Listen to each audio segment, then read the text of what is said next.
Hey everyone, and welcome to this explainer. If you've ever felt that absolute sinking feeling in your stomach when your auto payment notification hits your phone on the 3rd of the month, well, you are definitely not alone.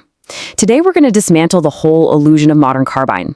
We're actually diving deep into the data from a really fascinating recent analysis titled Never Finance a Car This Way 2026 edition, just to show you exactly how the auto lending industry really operates today. So let's just get right into the numbers. All right, I want to start us off with a bit of a sucker punch here. $279. That is the average front-end gross profit a dealership makes on the actual physical metal of the car you drive off the lot. Think about that for a second. That is literally less than you'd pay for a set of decent tires. But don't get it twisted. This isn't some sign that dealers are struggling. Not at all. It's actually a sign that the whole game has completely changed. And this quote right here brilliantly captures this new reality. The vehicle is now functionally the bait, right? The car itself is just this beautifully engineered, shiny lure to get you to walk into the building. Because the real money, it's not in the bumper, it's not in the engine, it's hidden deep, deep inside that financing contract you sign at the very end of the day. The money's still there, just quietly extracting wealth from you every single month. To really grasp this, we're going to deconstruct the infamous four-square worksheet. It breaks the deal down into 4 distinct areas. Box 1 is the price. Box 2 is the trade-in. Box 3 covers time and rates, and Box 4 is the back end. Let's unstack this whole thing. Okay, diving right into Box 1, the price. Now, you might go in thinking that negotiating a lower sticker price makes you an absolute champion negotiator. But here's the little secret. Whatever you managed to squeeze out of that sticker price was exactly the fight that dealership could already afford to lose. Just consider the contrast for a minute. Not that long ago, front-end profit, the money made on the actual metal itself, was north of $6,000. Today, like we just talked about, it has completely collapsed down to that $279 figure. Meanwhile, the real profit center just picked up and moved into the finance and insurance office. That office now pulls in around $1,975 per vehicle. It is honestly staggering when you realize analysts estimate this single office now accounts for up to 73% of a dealership's variable gross profit. Nearly 3/4 of the money is made in a little room that most buyers don't even realize they're going to have to negotiate in. Which brings us right to Box 2, the trade-in, and what we refer to as the debt trap. Let's look at this through the lens of a typical buyer. We'll call him Hector. Notice how insanely fast Hector's debt spirals without him ever even writing a check.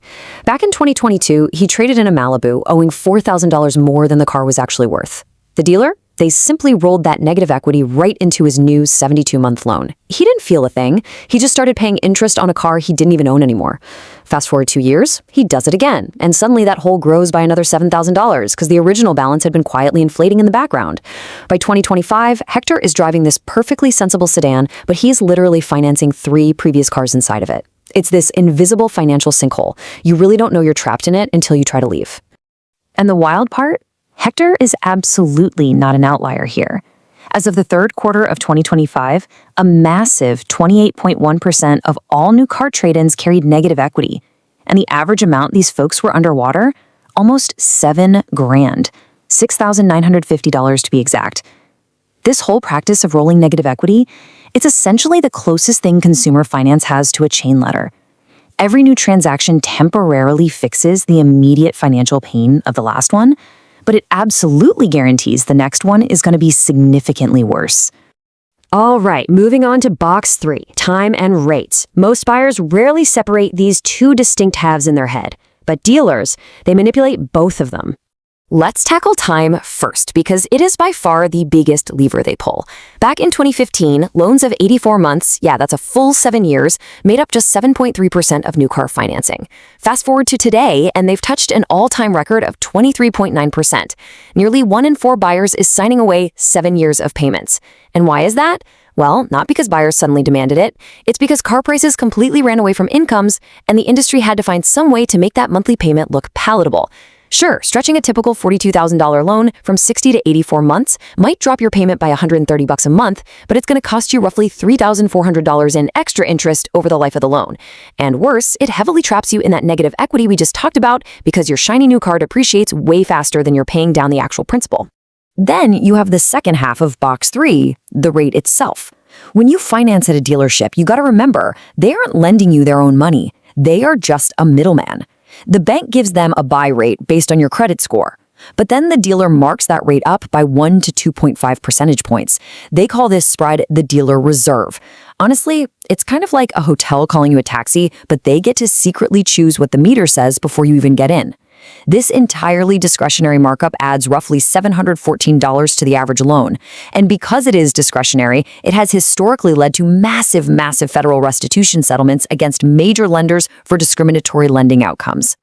And finally, we reach box 4, the back-end extras. Picture our next buyer. We'll call her Renee. She is totally exhausted after 5 hours at the dealership, and now she's sitting there staring at a laminated menu of add-ons. The crucial thing to understand here is the sheer unbelievable markup on these back-end products. Take an extended warranty. That can net the dealers $600 to $1,200 in pure profit compared to if you just bought it direct. Gap coverage? Actually super useful if you're underwater, but it costs $600 to $1,200 in that little room when you could get it for just $150 to $400 from your own credit union or auto insurer. And VIN etching? Don't even get me started. They will charge up to $300 for something you can literally do yourself with a $20 DIY kit from the internet. But here is the ultimate psychological trick that gets super smart people like Renee to buy these marked up products anyway. Every single product is quoted in monthly increments instead of total dollars. The finance manager is never going to look you in the eye and say, hey, this warranty costs $2,952. Nope. They say, good news. It's just $41 a month. Now, across a 72-month finance loan, that $41 balloons massively because of interest. But because it just feels like a tiny monthly addition in the moment, exhausted buyers simply say yes so they can finally take their new car and just go home. Now let's step back for a second and look at the huge macroeconomic reality that this whole structure has created. Subprime auto borrowers who are 60 days or more past due hit 6.74% in late 2025. Guys, that is the worst reading in 32 years. And those 1.73 million repossessions in 2024, you literally have to reach all the way back to the 2009 financial crisis to match that kind of volume. But here is the terrifying difference. In 2009, unemployment was near 10%. Today, unemployment is sitting quietly in the low 4s. What this means is that this crisis is entirely structural. It is the direct result of standard products being sold to standard buyers under completely ordinary economic conditions. Now, you might be wondering about that recent 2025 federal tax law that created a deduction for auto loan interest. Yes, it is real, but it's restricted to new U.S.-assembled vehicles only, and it completely phases out at higher income brackets. But let's just look at the math impartially for a second. If you finance $33,000 at 7.2%, you might save roughly $515 on your taxes in that first year. And hey, that is real money. However, that $515 only covers about 4 months of the extra interest you agreed to by stretching your loan from 60 months to 84 months. So it's a nice rebate, for sure, but mathematically, it just doesn't justify making a bad financing decision in the first place. So the big question, how do you actually beat a system that is literally designed from the ground up to trap you in a moving target of numbers? Well, let me introduce you to our final data profile, Delea. Delea bought almost the exact same car as Renee just 11 days later. But she did something different. She unstacked the boxes. First, she walked in with pre-approved financing from a credit union, which instantly eliminated that whole dealer reserve markup we talked about. Second, she flat out refused to discuss monthly payments, negotiating only the final out-the-door price. Third, she negotiated her trade-in completely separately with written offers already in her hand. And finally, she declined all the back-end extras, choosing to buy her gap coverage directly from her own insurer. Let's see how all of those steps build into real, tangible savings. By linearly negotiating and refusing to play their Foursquare game, Delea saved $1,000 in rate markup, $700 in gap coverage markup, $800 on the warranty, and a whopping $1,800 in extra interest just by taking a shorter loan term. The total difference between Renee's deal and Delea's deal on the exact same car, a massive $4,300. And the craziest part is, none of it appeared as a single line item. Absolutely none of it was illegal, but it completely changed her financial outcome.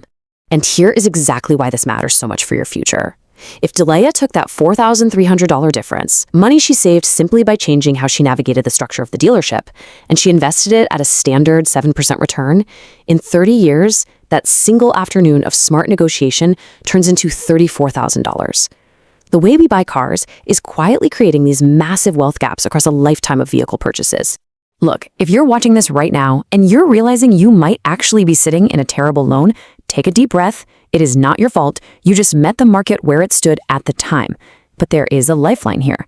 There are roughly 900,000 prime borrowers out there with fantastic credit scores who are parked in 9 to 11% loans simple because a dealer markup was applied and never explicitly disclosed to them. You can undo this. Refinancing an auto loan at a local credit union takes maybe 20 minutes, tops. It is literally the one single thing in this entire process that you can still reverse. So I want to leave you with this final provocative question. When your next payment notification lands on your phone next month, will you just see the car sitting out in your driveway, or will you finally see the invisible financial structure that you are actually paying for? Go dig up your contract, find your actual interest rate, truly understand what you signed. Thank you so much for joining me for this explainer. Keep learning, stay focused, and go take control of your financial future. Catch you next time.